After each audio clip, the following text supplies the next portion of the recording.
On this week's 51%, we learn how to unlearn the harmful beliefs we've been conditioned to have with Dr. Samra Zafar, author of Unconditional. You can feel the emotions without giving in to them. And that is how, over time, with practice, with compassion, you start to change your default responses. You start to rewire them. We also meet this year's Miss Connecticut.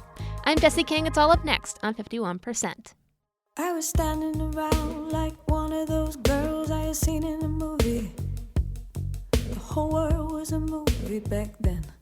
I had my sunglasses on, I wanted to be seen without seeing Shiloh leader. I wasn't really in it, I didn't really get it. You're listening to 51%, a WAMC production dedicated to women's issues and experiences. Thanks for joining us. I'm Jessie King. Growing up, we absorb a lot of lessons and ideas from our communities. Expectations for, how we should act, how we should look, and what we should strive for in the future. Societal, cultural, and religious expectations can weigh on anyone, but they can be especially limiting for women, sometimes in extreme ways. And once you're living on your own and have that independence, how do you decide what you really believe and uncondition yourself?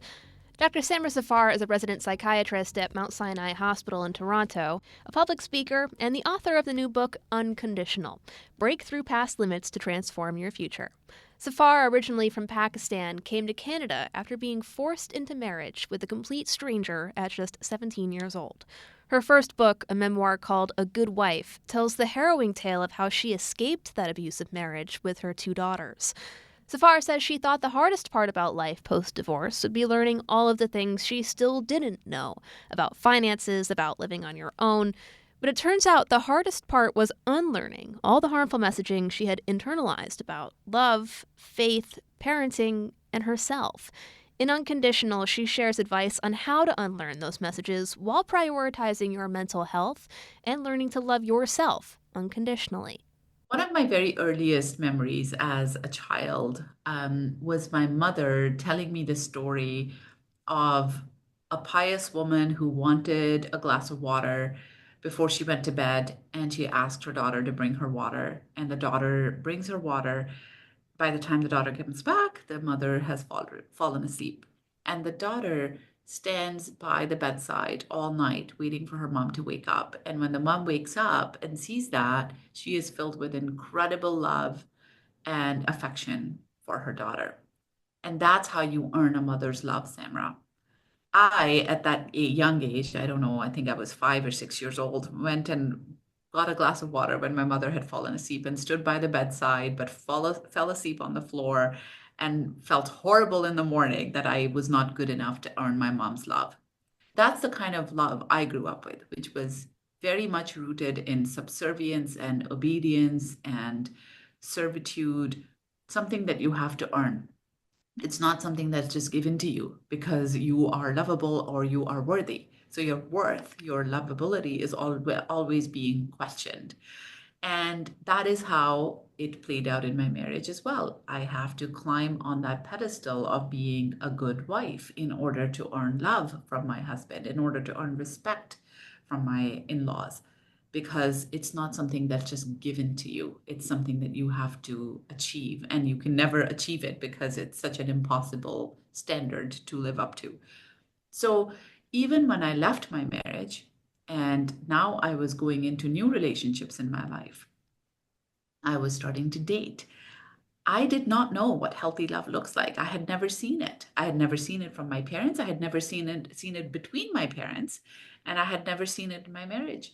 So my idea or my blueprint of love was very, very flawed. Here I was excelling in my career and in my academics, but at the same time, I found myself in one toxic relationship after another, putting up with behavior that I would never put up with in other aspects of my life. And a few of my very close friends used to say to me, you're so confident and you're so driven in all these other areas of your life, but what happens to you in romantic relationships? Why do you put up with behavior? It wasn't until I started doing that internal trauma work with my psychologist at the time and realized the messages that I grew up with about love and relationships are so faulty, and they are coloring and informing the kind of relationships that I'm putting myself up for now in today in this day and age. So even though those responses or shutting myself down or trying to earn my parents love or obedience and whatnot served me back then because I was a kid and I needed it, or kept me safe in my marriage because then I was allowed to hopefully navigate conflict and not make him angry. But now those same responses that protected me back then are sabotaging me now because I'm not in that same place. I am an empowered woman, I'm independent, and I don't need to put up with that kind of behavior or serve people in order to get acceptance, love, and respect from them. And so that journey was profound for me and my liberation. And today I'm in a relationship that is healthy and beautiful and wonderful and supportive, but it took a lot of work for me to get here. Well, thank you so much for sharing that with us, but also in your book. I think your book does a really good job of balancing both your personal experience and also giving some of those how-to tips and advice. I think that's very important because I feel like, at least in my group of friends and in the group of women that I socialize with and stuff like that, we're very good at looking through our past and finding things that maybe explain a little bit why we are the way we are today. We'll talk to each other and be like, yeah, that may be something you have to work on. But it's very difficult to figure out, what that work actually looks like and what the next step is. I find myself even just sort of looking at the things that I personally want to work on in my life being like, okay, I understand how I got here, but what am I supposed to do with that? So what was step one for you when it came to wanting to unlearn some of this harmful messaging? The first step is recognition. Understand and recognize, where is this coming from? So, for instance, if you are finding yourself feeling imposter syndrome, and a lot of women feel it. And let me just define imposter syndrome first. Imposter syndrome does not mean that you don't have enough confidence or you are not good enough. It is basically a result of the messages that we are surrounded by as women, that we are too emotional, we are not confident enough, we're not assertive enough, we're too this, we're too that. So when we're growing up with all kinds of things in the media around us, things that women hear, women are not good with money, or women are supposed to be nurturing and caring. So all those leadership skills that are more valued in today's world are not something that comes naturally to women. Like all these kinds of really faulty messages that we hear. It, again, like I said, forms our blueprint. And when we go out and achieve those dreams and are in those leadership roles and are in that boardroom, because we've heard that we don't belong there, we feel like we don't belong there. Even though we are there, we've earned it. We are there because we deserve to be, but we inside feel, oh, I don't deserve this. I feel like a fake. People are gonna get to know that I don't belong here, etc. So imposter syndrome is not because you're not confident enough or good enough or any of that. It's basically a result of those faulty messages. Now, when we recognize that, it gives us power because now we know, oh, it's not us. It's all this crap that I grew up with listening to. So it's not me.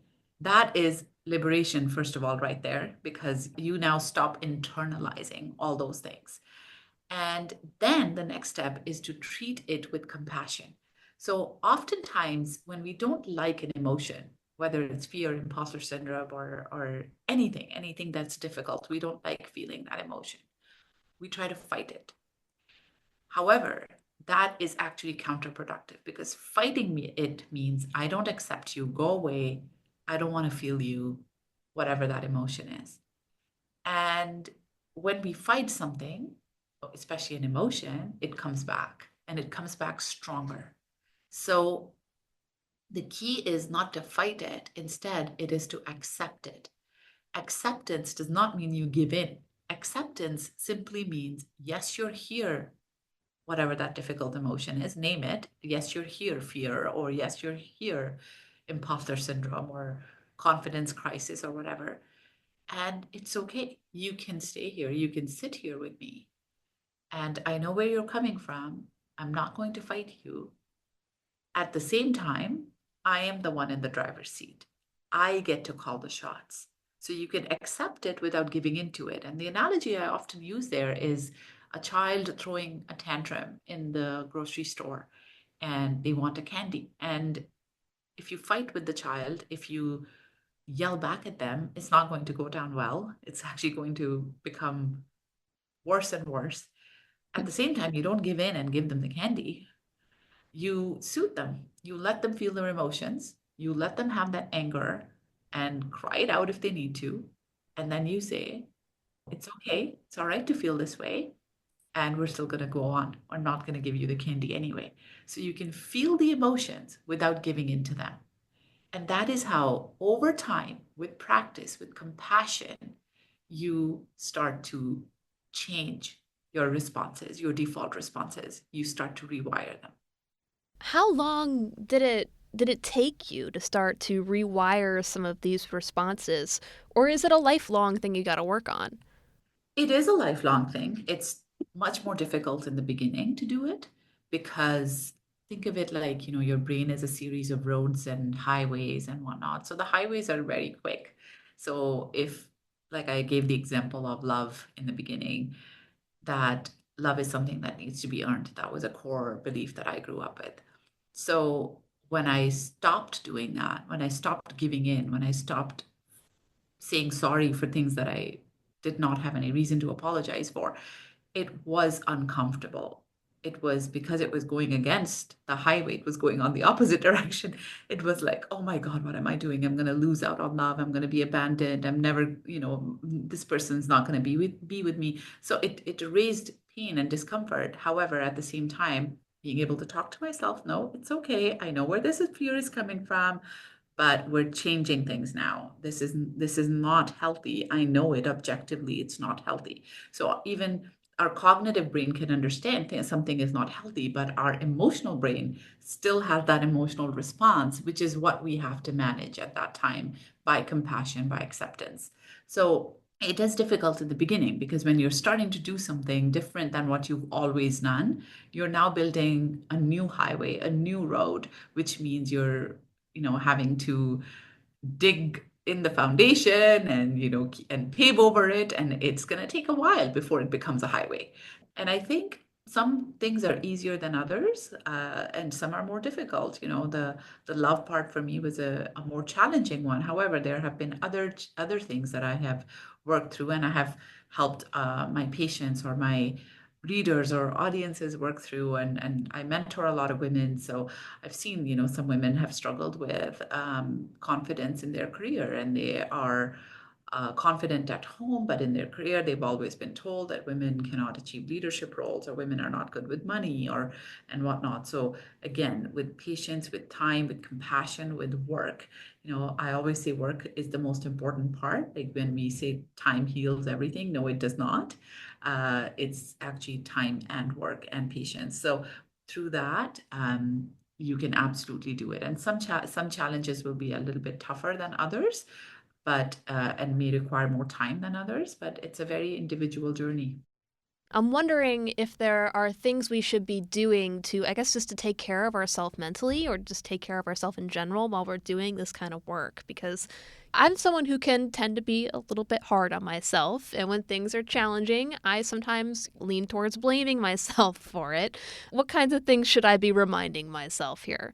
That is such a great question, and thank you for sharing that vulnerability because it is I think it's universal to most women. We all have this hardwired response to shame ourselves and be hard on ourselves. I oftentimes have women say to me, oh, I'm my worst critic. I am the perfectionist whose standards I can never live up to. And we actually think that's a good thing. We say it like it's something to be proud of. I'm my Hmm. worst critic. I used to say that, I'm a perfectionist.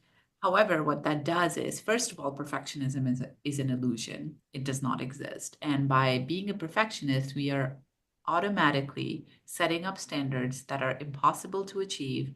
And then we constantly feel like a failure. And then we beat ourselves up even more internally. And our default responses are either we shame ourselves, we are hard on ourselves, we tell ourselves, oh no, what did I do? I'm so stupid and whatnot. Or we give ourselves pep talks and say, get back up and keep going. And we don't allow ourselves time to rest and relax. And one thing that I would say, one trick that I often leave for my audiences and readers and even patients is imagine the person who you love the most, whoever that may be. Like, say, your child or your spouse or your partner or your best friend, whoever that person is that you love the most in the world, you can never imagine saying anything unkind to them. You can never imagine saying anything bad to them or about them to anyone else. So imagine that person, and if they came to you with the same problem that you're facing right now, let's say they've had a failure at work, let's say they've had someone criticize them, or they've had a breakup, or they had a fight with their spouse or their best friend, or they had a friendship issue, whatever it could be, right? If they came to you with a problem, would you ever say to them, oh yeah, you're a loser, you can never make it, might as well quit while you're ahead? Would you ever say things like that? Would you ever shame them? Would you ever say things to them, that the things that you're saying to yourself? Would you ever talk to them the way you're talking to yourself? And if the answer is no, then you change your inner script. So speak to yourself like you would speak to the person you love the most, and allow yourself time to rest. It's okay to not be okay. It's okay to look away. It's okay to rest. Relaxation is not being lazy. It's actually necessary for our brains and for our recuperation and for our well being. And watch out for signs of burnout before burnout actually happens. There are signs you can see that are precursors. And one of the big ones is when you start feeling less, as in like feeling numb, when you start to not enjoy things that you otherwise would normally enjoy. So check in with yourself emotionally and physically before the burnout sneaks up on you. Be proactive about your mental health. And lastly, like, give yourself 10 minutes a day, even on the good days. In fact, more important to do that on the good days. Put that in your calendar as me time. 10, 20, whatever you can carve out realistically, and stick with it. That is your me time. Go for a walk, do a meditation, do something that is completely unplugging from all productivity and gives you a chance to be one with yourself and with your body. And check in with your body, pay attention to those feelings, because oftentimes our bodies will tell us things that our minds cannot comprehend yet. I wanted to pick your brain a little bit about, how we do this work, how do we take care of ourselves while we do this work, but also how we do the work and take care of ourselves while still being bombarded by a lot of these messages on a societal level, at least. We've seen abortion rights get rolled back in many states, at least here in the US. There's still a lot of hateful messaging towards women online and in real life, too. It can be hard, I think, to ditch some of this harmful messaging around womanhood when it's in your face like all the time. Do you have any tips for taking care of yourself right now in this political moment? Yes, that's such a great question. And it's something that I'm thinking about a lot right now, and it's something that's coming up for a lot of people, is that we are surrounded by these messages that basically is telling us that the world is going back. So not only are we unlearning the past messages, we're actually fighting against the current ones as well. And it's exhausting. It can be really draining. It can feel absolutely debilitating and demoralizing that we are relitigating the battles that we've thought we had already won. I have two daughters, and my older daughter is a journalist, and my younger one is starting university. And one day, my younger one called me. This is just last week, and she was crying and having a really tough day. And I asked her what's happening, and she said, "Mom, I've just been reading the news all day, and there is just so much hate in the world. It is becoming really awful, and I'm afraid that what if I have less rights than you did? Because that's what we seem to be going towards. We're actively losing rights as women, as LGBTQ plus folks, as anyone who is not a white man." And I didn't know how to answer her question. There are things that we cannot control, unfortunately, as much as we want to. And then we feel a pressure to stay informed because we want to know everything that's happening because that helps us feel like we're in control. But control is an illusion, it doesn't alleviate worry. Trying to control things actually intensifies worry and anxiety. So there's a balancing act. Yes, we need to stay informed because we need to know what we're up against. We want to know how women in other areas of the world are being affected or their rights are being rolled back or like the Taliban is back in power in Afghanistan and now girls there cannot go back to school. I am originally from Pakistan, which is not far away from that part from Afghanistan. So it is something that I was not allowed to go to school, and I was in an abusive marriage. So it is something that is personal to me, and I want to know about it.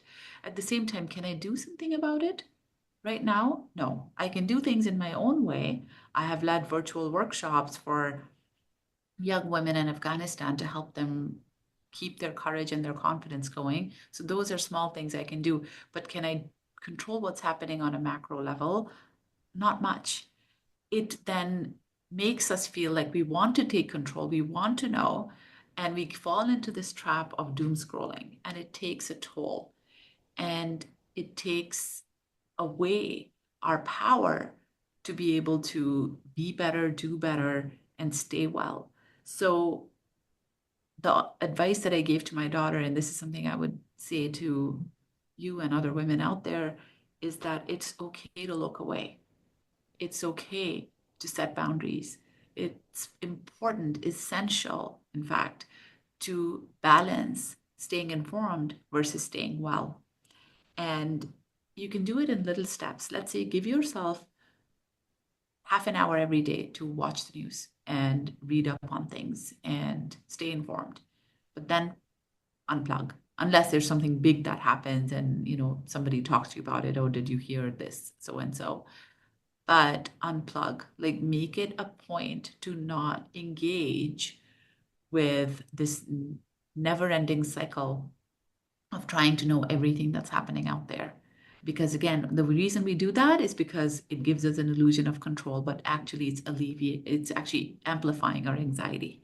So making sure that we build a boundary with how much we're consuming and understanding what is in our control and what is not in our control and being very, very proactive about our well-being and engaging in things that give us joy. Because if we're no good to ourselves, we are no good to anyone else. Well, Dr. Zafar, thank you so much for taking the time to speak with us.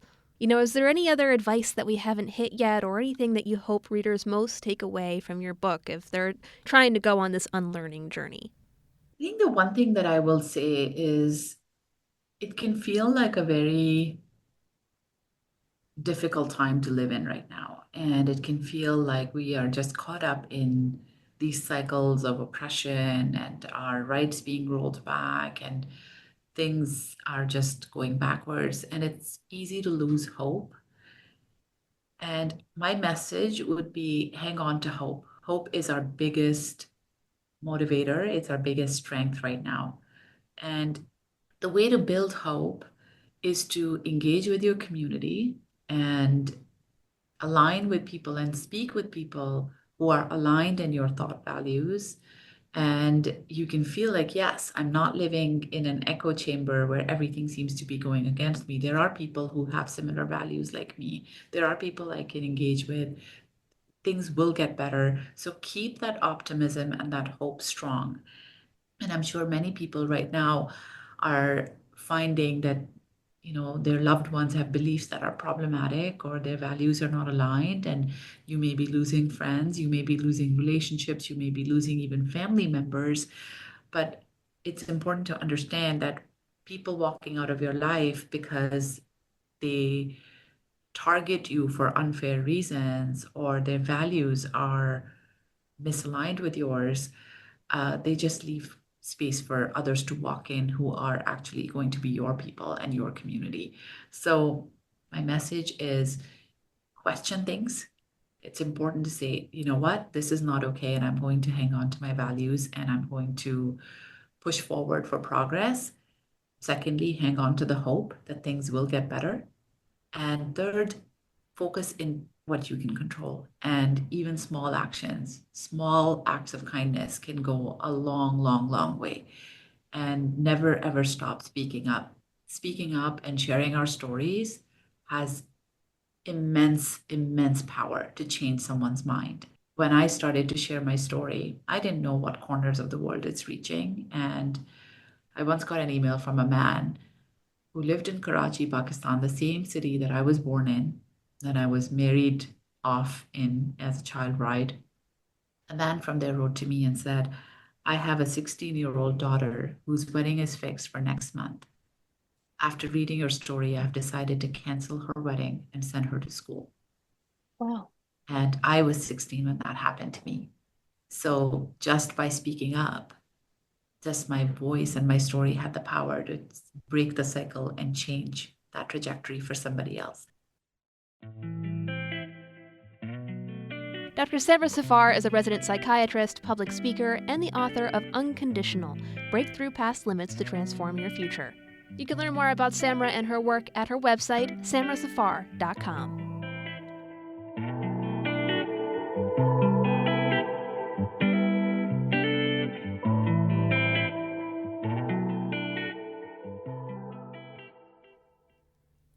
A woman's empowerment can come from anywhere. For Jenna Hoffman, for example, it was pageants. Hoffman was recently crowned the winner of the Miss Connecticut USA pageant, and she will go on to represent the state in the Miss USA competition. WSHU's Sabrina Garone spoke with Hoffman about embracing her femininity, finding confidence, and inspiring the next generation of young women. Well, first of all, Jenna, congratulations on the title. From what I understand, you've been at this for some time now, right? And won some other titles as well. So could you tell me a little bit about how you got started in the pageant world and some of the preparation that goes in before it's time to compete? I saw an advertisement on Facebook. I was into modeling at the time, but I saw that advertisement and I was like, I want to go for it. I thought it would be a cool experience. It would get me out of my little bubble and really just have a different experience that I've never had before. Mm-hmm. And once I started, I never wanted to stop. The preparation is a lot between finding wardrobe for pageantry and then having coaches. You know, you have a fitness coach, you could have an interview, walking coach. So it is a lot, but it's a lot of fun. And it really just made me the woman that I am today. And you've used your platform in a lot of cool ways, one being putting emphasis on mental health. Could you tell me a little bit about why mental health awareness is so important to you? Unfortunately, I suffer from anxiety, but other than me personally suffering from anxiety, I lost a close friend of mine to suicide. So that is why I do what I do now, because I want to not only share my story, but I want to continue to share his story as well and continue on his legacy. So many people suffer from mental health illnesses, so it's really good to bring light to it because everyone needs to know that they're not alone. Everyone suffers from some kind of thing or knows someone who suffers from anxiety or depression, and it's important that we talk about it. And attention to mental health, of course, should be a priority for everyone, but I know you also work with a lot of young women and girls as part of the organization Girls Inc. What do you hear from them? Is their generation experiencing any unique struggles when it comes to mental health and self-confidence? For me, growing up, social media was just getting started. Mm-hmm. And nowadays, technology is constantly advancing. So now younger women are always on social media, and it really does have a negative impact on your self-esteem because you see on social media these beautiful women and it's not always necessarily the truth. So we really have to be aware of that and make sure that we're telling the younger generation that yes, you see this, but you are just as beautiful no matter what. And that's very important to me. But although there are cons to it, social media is a very positive thing. For me, I've been able to advance my platform using social media, and it's been a way to connect with more people. So there's pros and cons. Mm-hmm. Pageants have certainly changed a lot over the last couple of years here, and I'm wondering, how has doing pageants shaped your view on femininity and what it means to be a woman? It's much more than just beauty. It's about the woman on the inside, not just the outside, which is very, very important. And that's what I loved about pageants. When I saw women on stage competing at Miss Universe, what I loved was that, yes, they're beautiful on the outside, but they were beautiful on the inside as well. And they were passionate about something that they love. And they wanted to help the community in any way possible. And that's why I fell in love with pageants, and it just continues to be evolving in great ways. And I'm happy to be a pageant girl, and it has had many negatives in the past, and now it's really great, and I'm very happy to be a part of it. That was Jenna Hoffman, who was recently crowned Miss Connecticut USA, speaking with WSHU's Sabrina Carone. Thanks for listening to this week's 51%. 51% is a national production of WAMC Northeast Public Radio based in Albany, New York. It's produced and hosted by me, Jesse King. Our associate producer is Madeline Reynolds, and our theme is Lolita by the Albany-based artist Girl Blue.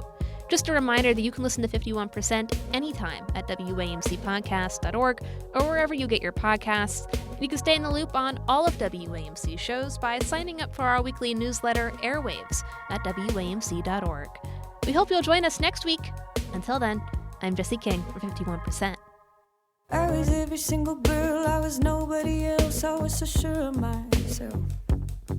I was 15 and a half, he was a hollow laugh.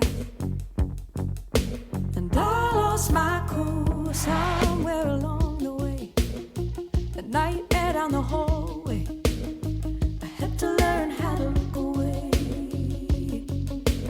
I lost my cool, no electricity, hot rain on the concrete, sweet melting little girl dreams. They said, oh, I want a big life, not a house that could have been like. Where are you taking me? Where are you taking me?